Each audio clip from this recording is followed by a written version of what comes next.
Olympics, being that the Olympics are here. And this is probably one of the first years where I don't even think I've sat down and watched any of the Olympics, which is surprising to me. But let's talk about the 84 Olympics when they came to LA, Lonzo.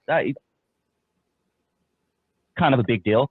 And every time they go to a city and do the Olympics or any big event there, what they do is they clean up the area. They push the homeless a certain way. They paint over the graffiti. They make it look like a nice, beautiful, livable city. And I do know for a fact that they did that with Los Angeles as well. I want to talk a little bit about that, but can you take us back to the 84 Olympics and just what you remember about that specific time? 84 Olympics was a major event here in the city. The one thing I remember about the 84 Olympics, like nothing else, man, the streets, the freeways, you could travel on the freeways anytime you wanted to. It was smooth sailing.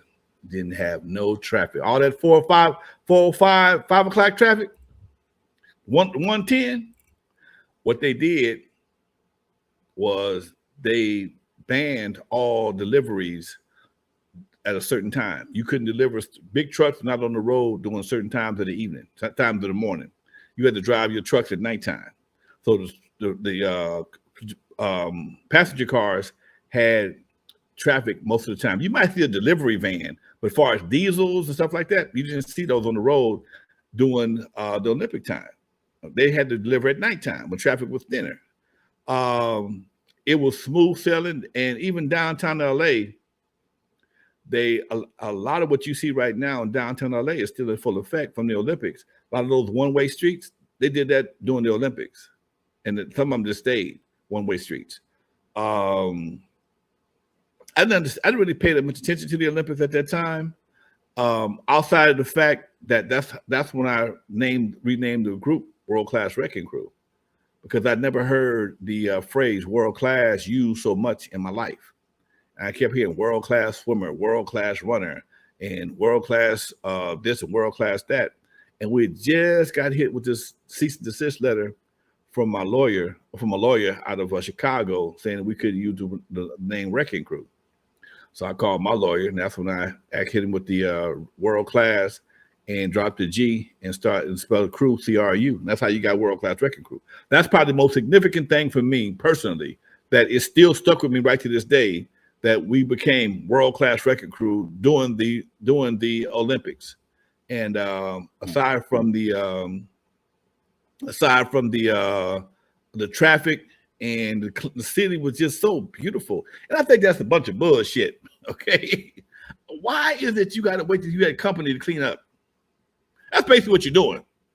You're waiting till you got company to clean up, okay? That's like having a house, and your girl, your wife, or whatever the case may be, is a nasty-ass housekeeper, but you want everybody to think that she is a super maid and while she got company. But as soon as they leave, you go right back to being that. Nah, man, that's bullshit. That's bullshit. I've never cared for that. Yep.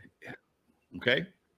I've never been one to put on airs. That's basically you putting on airs. That's what they call it. Old folks call it. You putting on airs. Okay? You paint shit that need to have been painted.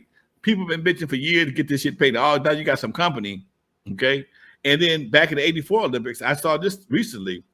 Another one of my buddies who runs the Chamber of Commerce, he showed me the tourist map of 84, the 84 Olympics, and they had Compton blacked out. The whole section of Compton blacked out. Okay? But that was before we had the train in Compton. Okay? Now here is what the beautiful thing about Compton is. I'm on the Olympic Committee in Compton, and as the president of the Compton Entertainment Chamber of Commerce. But I'm also on the committee as well. They can't block us this year. They can't stop us, because one thing about the Olympics, the Olympic events are spread out around the city. They may be in the Valley, they may be in Long Beach, they may be in Pasadena, they may be anywhere in the city. So the train system goes through Compton. Right? In fact, Compton got 2 stops. The only city that has 2 stops for the train. And we're trying to prepare for that right now. How we can take advantage of it, some way, form, and fashion. We can't wait till the last 18 months to try making changes. We got to make changes now. So that's one of the things that I'm working with the city on to make some changes and let the changes be a part of the everyday lifestyle, not just putting on airs because you got company. Bottom line, it's real. Putting on airs. I'm gonna have to use that one. I like that. You know, we briefly talked about this with Big Urch a few weeks ago when we had him on the show, and we talked about the special that was ran on CBS, I do believe.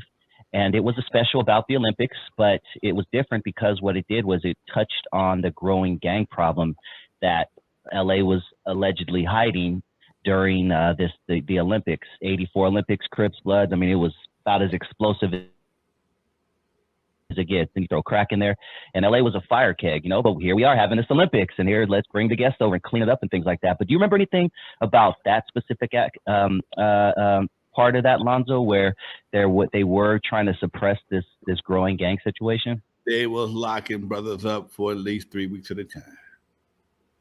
Folks were getting stupid shit, gets you snatched up. You got out just in time for them to put the torch out. Their brothers were disappearing right around that time. By the time you got scooped up, if you was doing anything stupid, you got scooped up. Your court date was probably right after the Olympics. Okay, man. So I think, if I'm mistaken, a lot of stuff was done around USC and the Coliseum, or the USC Coliseum, some things at the Convention Center in Pasadena. And those are all black areas for the most part. USC sits right in the middle of South Central LA. So they're not taking, no, you think, all right, spit. Go ahead, spit. You finna get your ass 30 days. Olympics ain't for 2 weeks. You're going to get 30 days just to think about it. We're not you're not letting your stupid ass make us look bad. They're gonna protect those tourists, Doc. That's why another reason why you things happen around Olympic, around SC. SC is a whole world by itself. Most of the people that go to USC are not from here. Okay, a lot of folks. I'm gonna say most. A large percentage of the people that go to USC ain't from California. So there a lot of them are foreigners, and that's a lot of money. 200 grand a year. Go to USC. 200 G's a year. Do you think they're gonna let some brothers or some fools go up there and act a damn fool and mess up that money? No. Anytime there's something happen around USC, they crack that shit down real quick. That's a $1 billion industry. USC is a $1 billion industry. Not to mention the alumni and the endowment. Come on, dude. That ain't no joke. So, yeah. So when you think about where USC is located on Exposition and Figueroa, holes right down the street. Huh? And think about it. You got holes right down the street. You ain't got nothing on Exposition. You ain't got nothing on Exposition. They may be across MLK, but they ain't not on Exposition. They won't be on Exposition. You start seeing them red bricks. I tell you what, I think MLK, north of MLK with the BMO Stadium, all that right there is like the heart of USC area, all the way to Vermont, and even some of those houses around there, because a lot of those frats have houses in those areas. Man, dude, you think them cats in Florida was stupid? Go over to USC and act a fool. You finna come up missing. You might get put in one of them black vans with a bunch of cats with some hoods.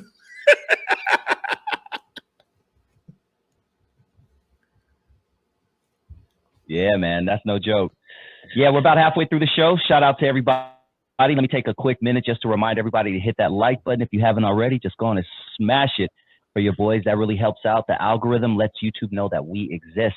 If this is your first time joining the channel and you're entertained by what you hear, check out this. Hit the subscribe button. You're tuned in to N.W.A. Stories with Lonzo. That is Alonzo Williams. I always get that wrong. The godfather of West Coast hip hop. If you don't know the name, do your Google search, go down that rabbit hole, and you will see what this man has done for West Coast hip hop and what he continues to do today for West Coast hip hop.